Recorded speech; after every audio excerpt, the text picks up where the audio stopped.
Praise lord. మీ అందరికీ దేవుని నామమున వందనాలు. బాగున్నారా? ఈ రోజు ఈ ఉదయకాల సమయంలో దేవుడితో మాట్లాడుతున్న మాట, దేవునికి వాగ్దానాన్ని మనం ధ్యానం చేద్దాం. చూడండి, యాకోబు రాసిన పత్రిక 4వ అధ్యాయం 10వ వచనాన్ని మనం ధ్యానం చేద్దాం. ప్రభు దృష్టికి మిమ్మల్ని మీరు తగ్గించుకొనుడి, అప్పుడు ఆయన మిమ్మల్ని హెచ్చించును. దేవునికి వాక్యం చెప్తున్న మాట, ప్రభు దృష్టికి ఎప్పుడైతే మనల్ని మనం తగ్గించుకుంటామో అప్పుడు దేవుడు మనల్ని హెచ్చిస్తాడు అనే మాట ఇక్కడ చెప్పడం చూస్తూ ఉన్నాం. ప్రియమైనదేమిట్లారా, దేవుని దృష్టి యందు మనం తగ్గించుకునే వారిగా మనం ఉండాలి. దేవుడు మనల్ని చూసినప్పుడు తగ్గించుకునే మనసు, తగ్గించుకునే స్థితి మనకు ఎప్పుడైతే ఉంటుందో అప్పుడు దేవుడు మనల్ని హెచ్చించడానికి ఇష్టపడుతూ ఉంటాడు. కానీ ఈ దినాన ఒకసారి ఆలోచన చేసుకో, నీ హృదయంలో నువ్వు తగ్గించుకునే వ్యక్తిగా ఉన్నావా? నువ్వు తగ్గించుకునే వ్యక్తిగా ఉన్నప్పుడే దేవుడు నిన్ను హెచ్చిస్తాడు. చాలామందికి ఆశ ఉంటుంది, నేను హెచ్చించబడాలి, ఉన్నతమైన స్థితికి మార్చబడాలి, నేను గొప్పవాడిని అయిపోవాలి అనే ఆలోచన చేస్తూ ఉంటారు. కానీ మనం చేసే స్థితి ఏంటంటే, మనుషులు అందరి ఎదుట తగ్గించుకున్నట్లుగా ఏదో నటిస్తాము, కానీ దేవునికి మన హృదయాంతరంగం తెలుసు. అందుకే అంటున్నాడు, ఎవరైతే నా దృష్టి అందు తగ్గించుకుంటారో వారిని నేను హెచ్చిస్తాను అని చెప్పడం ప్రారంభిస్తూ ఉన్నాడు. ప్రియమైనదేమిట్లారా, ఒకసారి ఆలోచించుకో, నువ్వు తగ్గించుకుంటున్నావా? ఇదిగో, నువ్వు ఎప్పుడైతే తగ్గింపు గుణం నీకు ఉంటుందో, ఎప్పుడైతే తగ్గించుకునే ఆలోచన నీకు ఉంటుందో దేవుడిని తప్పక హెచ్చిస్తాడు. బైబిల్లో మనం చూడగలిగితే ఎవరైతే వారిని హెచ్చించుకున్నారో వారి పతనాన్ని మనం చూసాం బైబిల్లో. నెబ్కద్నెజర్ తనను తాను హెచ్చించుకున్నాడు, అందుకే గడ్డి మెప్పించే స్థితికి వెళ్ళిపోయాడు.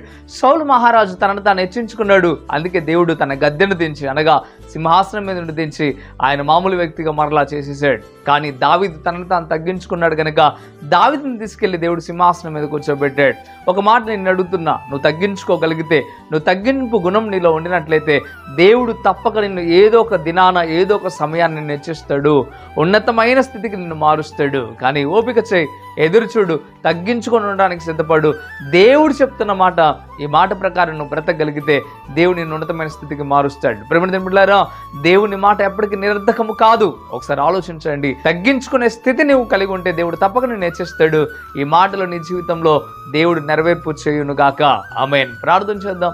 పరిశుద్ధుడా, వందనాలు ప్రభువా, మీకు లెక్కలేని స్తోత్రం. ఈరోజు ఈ మాట ద్వారా తేటగా మాతో మీరు మాట్లాడారు. మాలో ఎప్పుడైతే తగ్గింపు ఉంటుందో అప్పుడు మేము హెచ్చించబడతామని, మీ దృష్టిలో మేము తగ్గించుకునే వ్యక్తులుగా మేము ఎప్పుడైతే ఉంటామో అప్పుడు మమ్మల్ని నేను ఉన్నతమైన స్థితికి మారుస్తానని తేటగా మీరు చెప్తా ఉన్నారు. అయ్యా, మీ దృష్టికి మేము తగ్గించుకునే మంచి గుణము, అయ్యా మంచి ఆలోచన, మంచి విధేయత మేము కలిగి ఉండడానికి సహాయం చేయండి. ఏ బిడ్డలైతే ఈ మాటలు విన్నారో వారి పట్ల ఈ మాటలు నెరవేర్పు కలుగు చేయండి. కృపచేత నింపండి, బలపరచండి, స్థిరపరచండి. అంతేకాకుండా నైనా మిమ్మల్ని బతిమలాడుతూ ఉన్నాం. అయ్యా, ఈ మాటలు ఎవరైతే విన్నారో వారందరి జీవితాల్లో గొప్ప కార్యములు చేయమని బ్రతిమలాడుతూ ఉన్నాను. ఏ బిడ్డలో ఏ అవసరాన్ని బట్టి, అక్కర్ని బట్టి, ఇబ్బందిని బట్టి అయ్యా నీలో ఇంకా నిలబడుతూ ఉన్నారో, మీ సన్నిధిలో గోజాడుతూ ఉన్నారో, వారి యొక్క హృదయంలో ఉన్న ఆలోచన బట్టి ప్రభువా మీకు వందనాలు. వారి యొక్క విశ్వాసాన్ని బట్టి గొప్ప కార్యం చేయమని యేసయ్య నామములో ఆమేన్. ఆమేన్.